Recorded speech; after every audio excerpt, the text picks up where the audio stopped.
Bon, on va clore ce sujet une bonne fois pour toutes. Si tu te poses encore la question de savoir si tu vas perdre du muscle en commençant le powerlifting, mec, t'as déjà même pas de muscle à perdre, tu peux qu'en gagner. Alors arrête de paniquer en pensant que faire de la FA va ruiner tes gains inexistants, parce que oui, les seuls qui se posent cette question ont des tours de bras plus petits que leur avant-bras et ont vaguement un deadlift un peu au-dessus de leur pote, tout aussi maigre qu'eux, parce qu'avec leur physique d'anguille et leur syphose vestige des longues années passées à sauver Azeroth, ils arrivent à tirer la barre du sol sans se pencher. Moi je veux faire du power building parce que je veux avoir un bon physique et des bonnes perfs. Il a un mauvais physique lui, et lui, et lui, et lui, et lui. Alors on se détend et on écoute parce qu'aujourd'hui je vais t'expliquer pourquoi le power building n'existe pas. Déjà commençons par un petit basique. Qu'est-ce que c'est le power building? Dans l'imaginaire collectif, c'est un audacieux mélange entre un physique esthétique et équilibré amené par le bodybuilding, et de la performance au squat, au bench et au deadlift avec une certaine technique optimisée. Donc on veut être performant en SBD et avoir un bon physique. Ça sous-entend que faire de la force athlétique ne permettrait pas de développer un bon physique. Et ça sous-entend aussi que faire du bodybuilding, ou juste de la musculation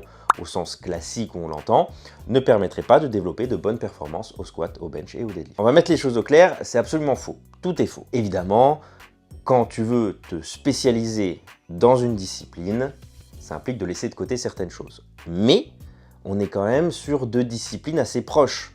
On soulève de la fonte. On n'est pas en train de parler de quelqu'un qui va faire de la FA et qui veut cumuler ça avec du marathon. Évidemment, à un moment donné, il va falloir faire des choix. Là, on parle de deux disciplines où le but, c'est quand même de progresser, d'ajouter du poids sur nos exercices, de faire de la viande. L'AFA donne la possibilité de développer un physique, de développer une masse musculaire. En fait, ça n'existe pas un mec qui va squatter plus de 200 kg et qui va avoir des petites cuisses. Ça n'existe pas un mec qui va bench plus de 150 kg, qui n'a pas de bras, qui n'a pas des pecs, qui n'a pas d'épaule.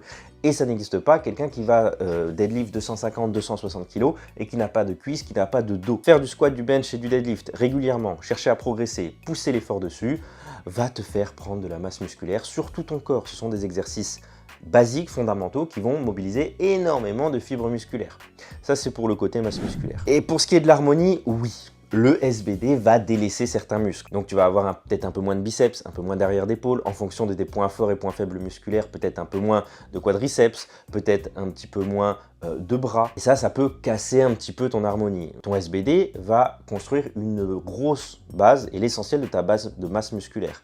Et après, pour ce qui est de l'accessoire, qui va représenter, en fonction des personnes, 10 à 20% de l'entraînement, cet accessoire sert à la base pour réduire le risque de blessure, avoir des adaptations intéressantes d'un point de vue technique, mais l'accessoire peut également servir à développer ce qu'on appelle l'esthétique. Parce que c'est pas 1, 2, 3, 4 séries d'élévation latérale, de curl biceps, un peu plus de poussée, un peu plus de tirage, qui vont ruiner ta progression sur le squat, le bench et le deadlift. Et je vais te dire, à l'inverse, il y a de grandes chances que ça t'aide à progresser davantage. Ne serait-ce que par la masse musculaire supplémentaire que ça apporte, et puis par l'adhérence à l'entraînement. Tu vas aimer ce que tu fais, tu vas t'investir davantage. Et pour le body, en fait c'est pareil, qu'est-ce qui t'empêche d'intégrer du squat, du bench et du deadlift parce que t'aimes ça? Puisque comme je l'ai dit, si tu vas en faire, ça va t'aider à avoir des gros muscles. Alors oui, d'un point de vue purement hypertrophie, c'est pas ce qu'il y a de plus optimisé. Parce qu'en fait, le squat, le bench et le deadlift ont pas mal de facteurs limitants. Technique déjà, le gainage, éventuellement le cardio, ça ce sont des paramètres à prendre en compte qui vont te limiter avant que ce soit réellement tes muscles. Et on sait que pour concrètement optimiser son hypertrophie, il faut se rapprocher le maximum de l'échec musculaire, et un échec musculaire est très rarement atteint sur un squat, un bench et ou deadlift. Ça va être ta technique, ça va être ton cardio, ça va être ce genre de choses qui vont te poser problème avant que ce soit tes muscles. Mais encore une fois, c'est pas quelques séries de SBD qui vont venir ruiner ton physique. Dans les deux cas, la FA comme le body, le levier numéro 1 pour progresser, c'est l'adhérence. Le fait d'aimer ce que tu fais, d'adhérer à ton programme. Fais ce que tu aimes et tu auras des résultats parce que tu pourras le faire pendant longtemps. Et même si c'est pas super optimal. Et encore une fois, je parle de deux disciplines très proches. Le power building n'a pas lieu d'être. La volonté du terme power building, c'est quand même très commercial. Ça fait rêver de dire ouais, tu vas avoir un super physique et des super perfs pour vendre des programmes de power building. Un programme de power building, ça n'existe pas. En fait, tu fais de la FA et tu vas t'amuser sur des machines pour avoir un physique équilibré et harmonieux. C'est pas 3-4 séries de curls en plus dans ta semaine qui vont te faire changer de sport. Oui, mais Ryan, moi j'aime vraiment les deux tout pareil, j'aime les deux, autant l'un que l'autre, je sais pas quoi choisir. Moi je fais vraiment du power building du coup. Déjà tu me fais chier. Pose-toi une seule et unique question et c'est ce qui va te faire trancher et passer dans une catégorie ou l'autre.